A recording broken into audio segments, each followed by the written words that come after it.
Well, we're recording. But Are you like a star wife? Recording. Not sitting at the table? I am. But it was funny. I feel like it's sort of... But we only have one camera. I mean, I could sit in. That was recorded.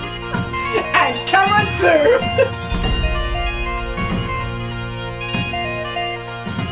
Hi everybody, and welcome to episode 26 of Nights at the Round Table. Today we are discussing the book Death by Cliché by Bob Defendi. And I am sitting here with Eric, and it's just the two of us today, so I'm going to start with Eric's general impressions of the book. I really loved the podcast when it first aired. That became the book and the audiobook. And the book was really funny, but I feel that his delivery was better than the writing. So my inner monologue wasn't as good as his voice. Oh, sorry. Go ahead. I actually had the audiobook version, and I listened to it, and it was absolutely hilarious. And Mr. Defendi does a fantastic job reading it. I highly recommend, if you're going to read this book, do get the audiobook version. Yeah. I'm not a huge fan of audiobooks in general. I like having something in my hands to read and turn the pages and stuff. But for this kind of book, the sort of light-hearted, lots of ridiculousness happening, and author's notes at the top of chapter titles, really was enhanced by having it read to you with all the sarcasm you could imagine in each of the characters' voice. It was great. It was really good. I had a blast listening to this book. Agreed. Get the audiobook. The pace while reading it, because you read faster than he would read out loud, makes it really feel choppy. Because there's like 2-3 pages per chapter. Yeah, while very in the short audiobook, chapters. it's more like gag. It's more like a fast-paced comedy routine, while in the book itself, it's like too many tiny short stories. If that makes sense? Yes, I can see how that would be. The pacing hurts it. Does it? In the book. Reading It it hurts it. I mean, this is still one of the best comedy books I've ever read. Especially if you follow D&D. If you don't understand any kind of tabletop role-playing game, you're going to be lost at some points. I don't know.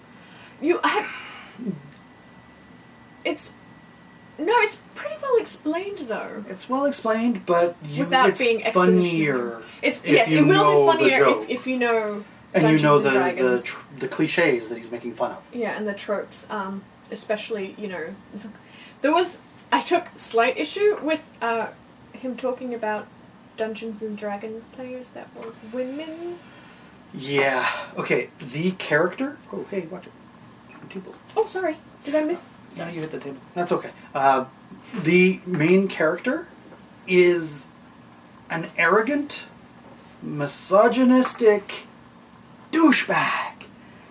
Mr. Defendi is not, but the main character is from pretty much... The narrator and the main character are pretty much the same point of view, and they follow all the stereotypes. Like, women gamers, not that bright. Male gamers usually stink. Cheetos, Mountain Dew, that kind of thing. Yeah. Yeah. So, it's not... And in no way are the female characters progressive. Until they become self-aware. Until they become self-aware. And even then, some of the ways the character treats them is sort of like, really? Barmaid Barbie? Barmaid Bunny made me laugh. Yes. Yeah. that was I liked that because it was also a testament to Carl's lack of imagination, right? Oh god, Carl's lack of imagination was amazing. Right, wasn't it? It was just oh my god, it was so hilarious. Cuz he was what you imagine a really typical nerdy shut-in geek to be. But not a history geek. A pop culture geek. Yeah. So Carl never did any research on economy of medieval towns or how a wagon wheel works or what tools a woodworker would have, that kind of thing. One of the things that cracked me up was a description of how in every town there is always a tavern that is too big for the size of the town, and also... It's always 30 miles... Was it 30 miles between each one? Yeah, so you could walk there in a day. According to the player's handbook. Yeah, and also there was enough glass to what was it, to make a castle or something like that. More glass than you would find in a castle. And then in one particular town he looked around and he couldn't find any glass makers shop. or shop. How did the glass get there? Nobody knows. So in case you're completely confused and haven't read the book, the main character gets sucked into a D&D game. And he is treated as an NPC, but everything he says is passed on to the table by the DM, Carl, who's a total jerk, psycho, Well, kind of scary. he's a murderer. Shh, spoilers, and it's an attempted murderer. Is it there by the end? I don't know. If they do leave it open-ended. Yes. Of course. I believe so. But that's because the main character made a choice. That's the way I read it. Yes. Yeah.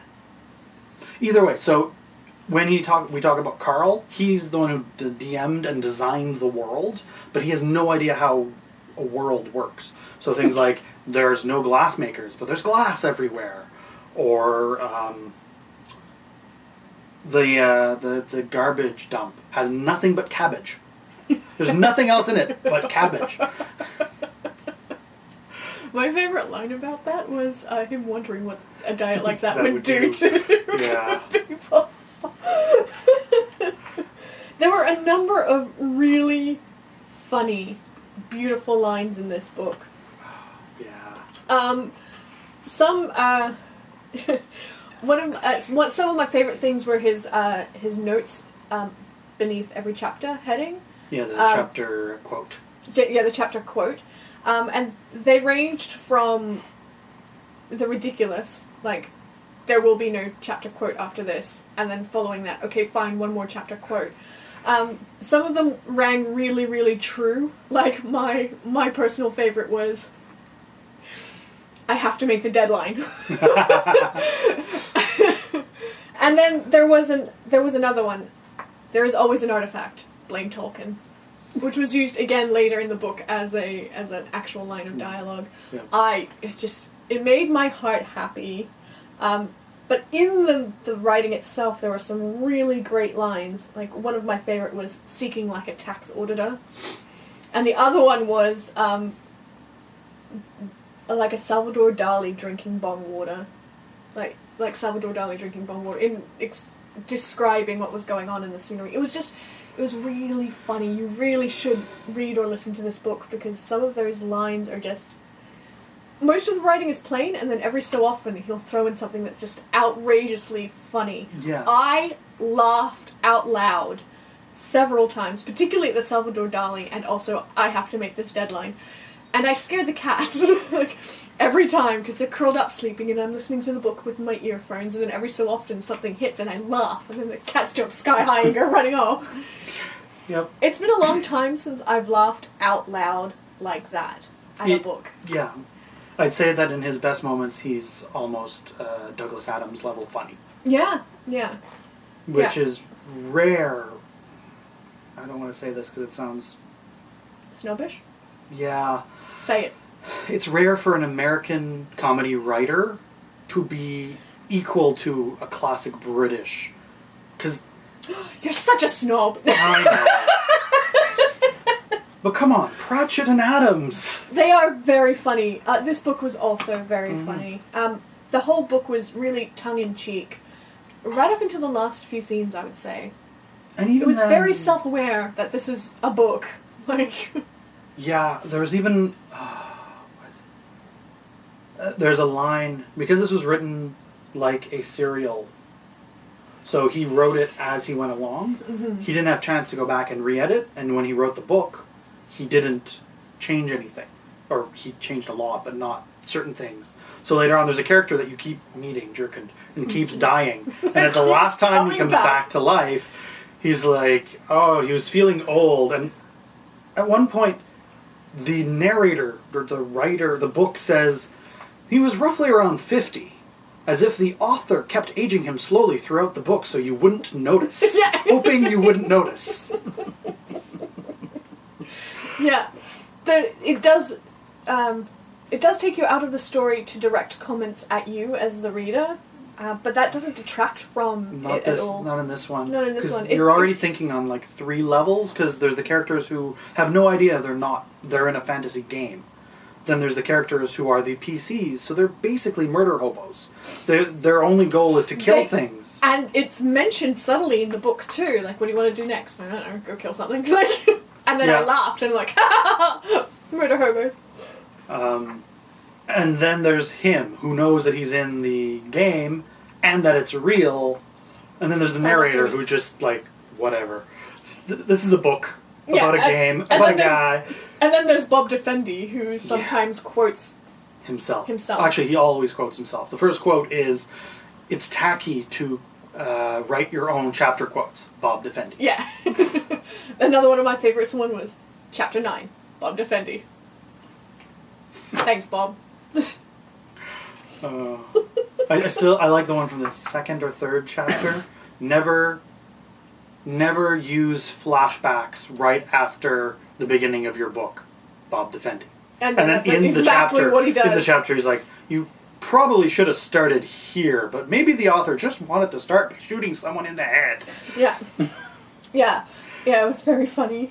Yes, and I looked at his credits, and he has written for pretty much every major D&D company. Oh yeah? Yeah.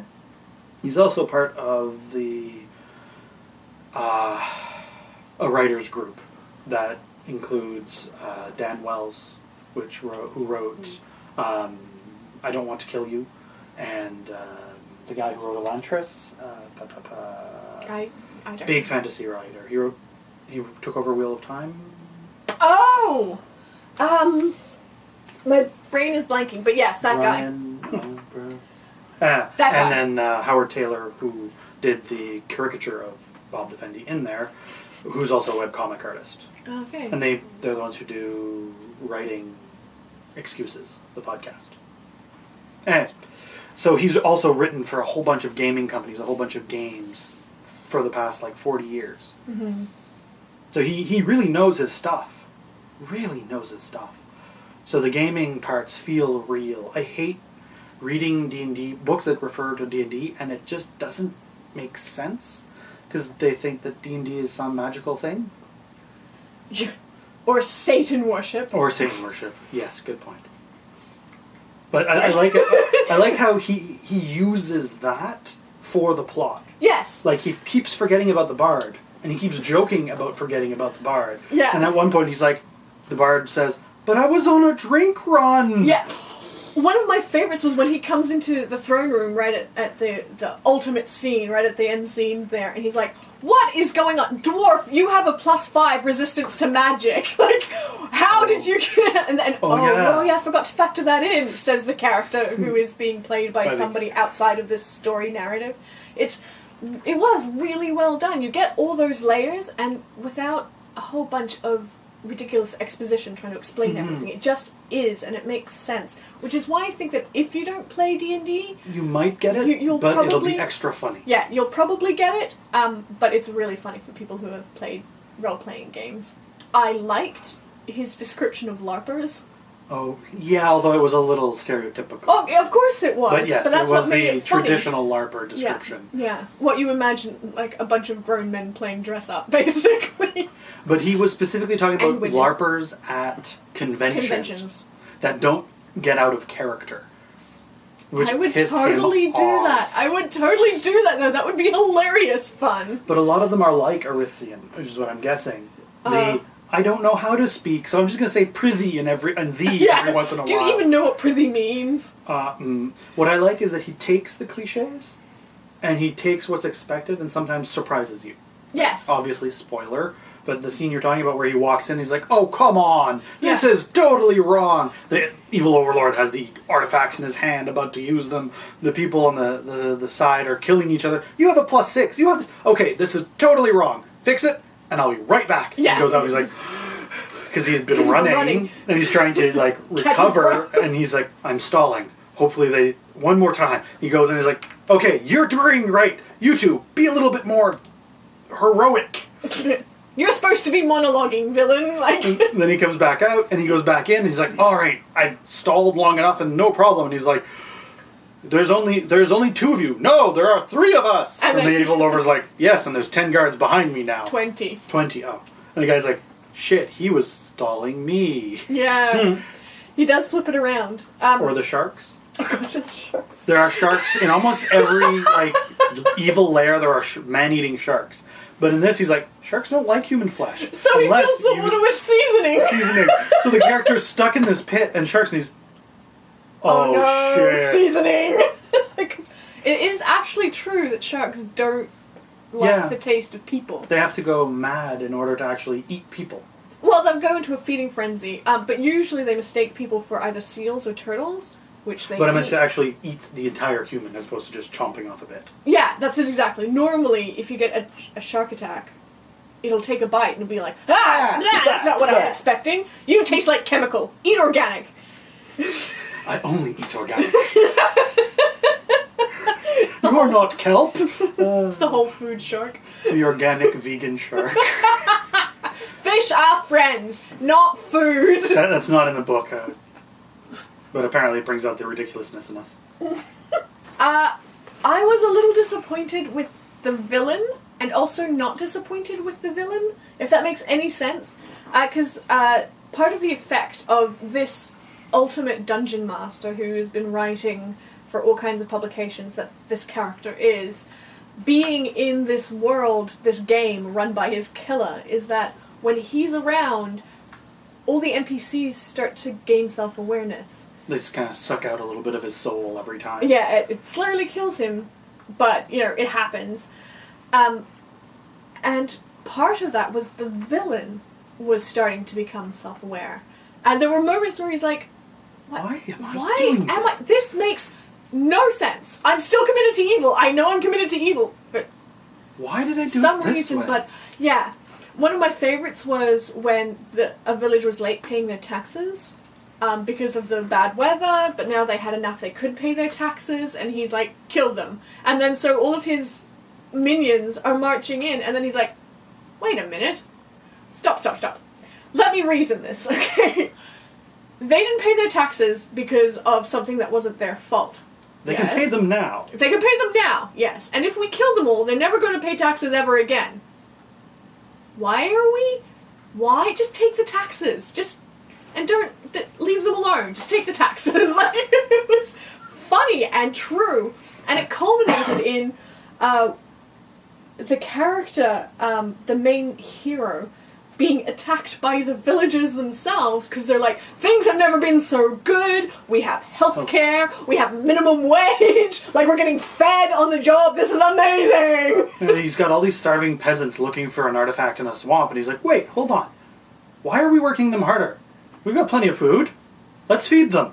Yeah. And then the villagers are like, oh, yay! Yeah, and then they work even harder because they're well looked after, right? And they start to love their evil overlord. But then it flips again, because when he does become self-aware, he's like, oh yeah. I remember my backstory now. Yeah, and it sucks, and everything sucks, and I'm going to end it all and screw everyone. So I'm kind of disappointed that his self-awareness didn't lead him to become like a more benevolent dictator. Well, it was leading him to be a benevolent dictator, but it still led him to wanting to destroy the world. Yeah, his backstory was quite sad, though. Oh, I liked the way they worked it in. He was shunned by everyone, not because he was hideous. Because he was too pretty. Yeah, he was so beautiful that gazing upon him caused instant death. At one point, people's heads explode. Yeah. Like watermelons. I have that problem. There's an image! And I liked that idea, because, you know... I also like the idea that when he made himself artfully tousled, with a little bit of his hair off a little, it turned into a charming effect. Yeah. Making everyone fall madly in love with him. Yeah, so he enchanted everyone instead of killed them. And then he's like, in the end, no. He fixes himself up and then becomes killer again. Yeah. I liked that idea a lot. It would have been cool. I can't see how he could have worked it out for them to be like, okay, good, we're good friends. Because Carl wouldn't have allowed it. Yeah, no, Carl wouldn't have. Well, but that's just it. At the end, he was self-aware. He was, but Carl was still manipulating things. He was just... Like the guards. Oh, that's true. That was hilarious. They were running away from the guards, and they'd be 30 feet, and when they turned the corner, the guards would be 10 feet behind them. Yeah. So they got, at one point, what was it, 70 feet before he fell down the hole into the shark pit, and then as soon as he was out of sight, despite the 70-foot lead, when he looked up again, that The brief guard was seconds, there. the guard was right there. Like, they were teleporting. Guards, Magic guards, yeah. It was well done. Probably because there wasn't enough map. That's one of the D&D things that made me really laugh, was at one point they're fighting 10 guards, and they're switching off between the rogue and the tank. They call them a Viking. Mm-hmm. And the guy's fighting is like, he realizes that they're doing different initiative. And he's like, I've got to give it to the kid. That's a lot of bookkeeping. Yeah. Because anyone who's DM'd a lot will realize if you put every bad guy on their own initiative, it takes forever. So most people just put them all on one or vary them by type. But I was like, that's true.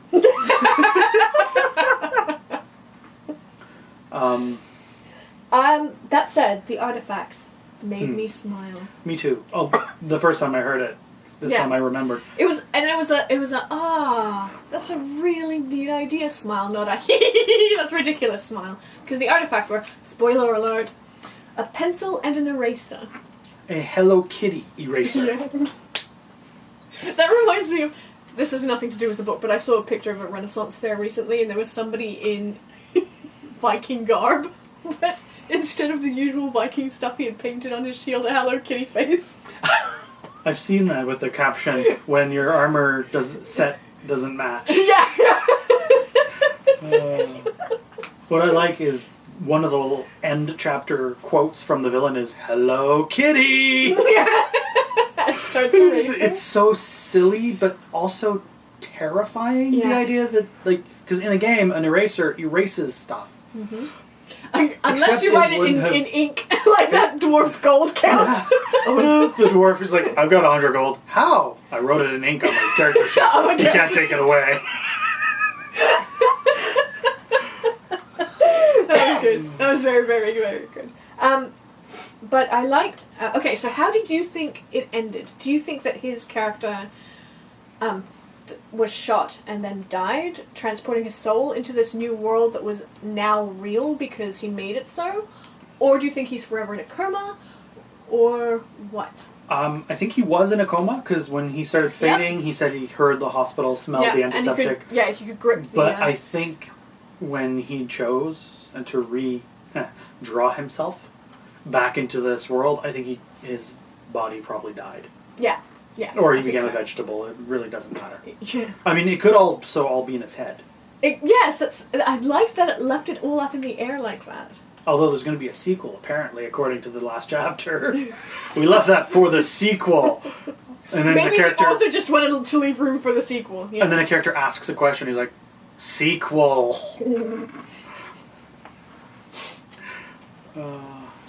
What did you think? Did you catch on to what was going on with the girl?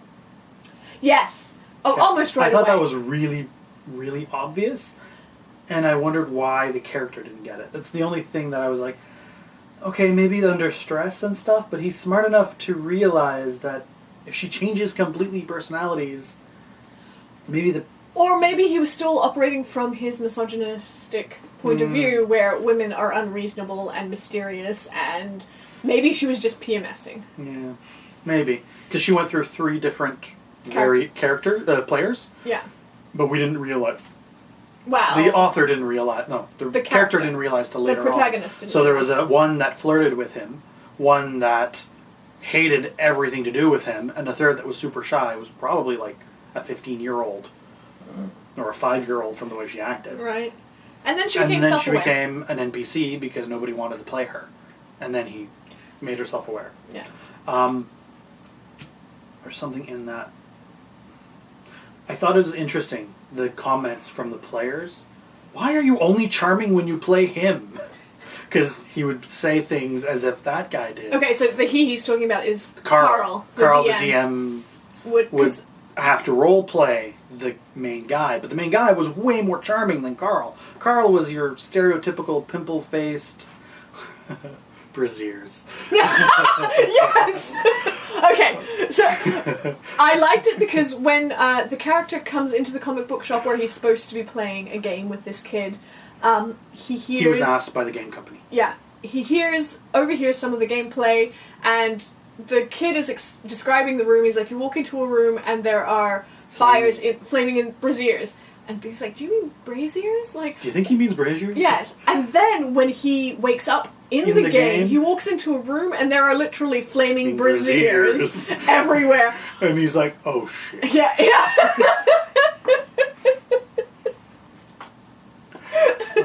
That made me laugh. That was very, very good. Very funny. I will be completely honest about this. A lot of what I know about the Campbellian monomyth of the hero's journey is from this book. Oh, really? Because he makes fun of it all the way through. Oh, end of the third act, beginning of the end of the second act, beginning of the third act. Main character gets scarred. Oh, hero is unassuming. Oh, this and this. And I was like, when I finally read it, when I finally read the myth later on, I was like, oh. Yeah. I learned that from this book. Really? Yeah. Oh, well, I knew of the hero's journey before. I knew of it, but not any of its details. Oh, okay. And this makes it much more memorable than reading the dry academic version. Says the ex-English major. I like the dry academic version. Yes, you would. Okay, last note. This book ends with a character sheet for Bob Defendi.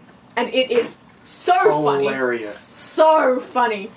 One of my favorites is he goes through his stats and he lists all of these amazing things that are totally like badass and Feats, awesome. Charm, fast talk, animal magnetism, sex appeal, exquisitely beautiful, pheromones, public speaking, etc., etc., and then it ends in spectacular humility.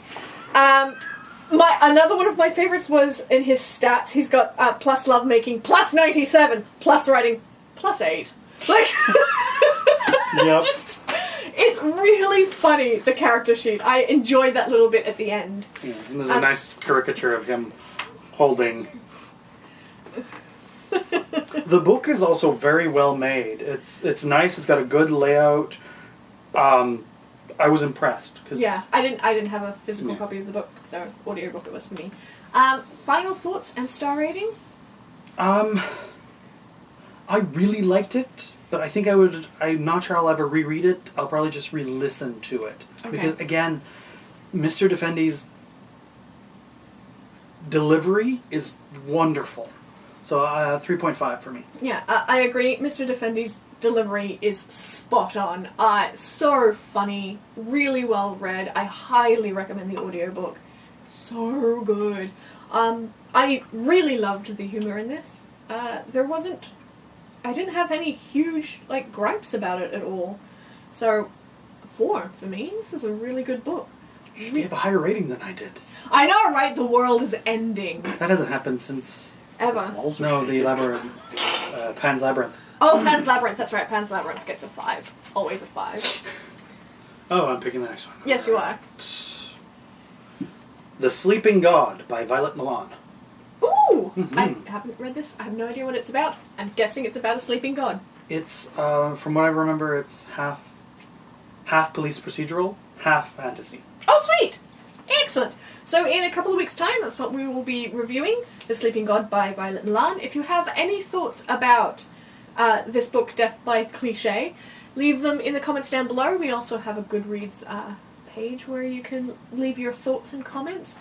And don't forget to like and subscribe. Thanks very much, guys. Bye!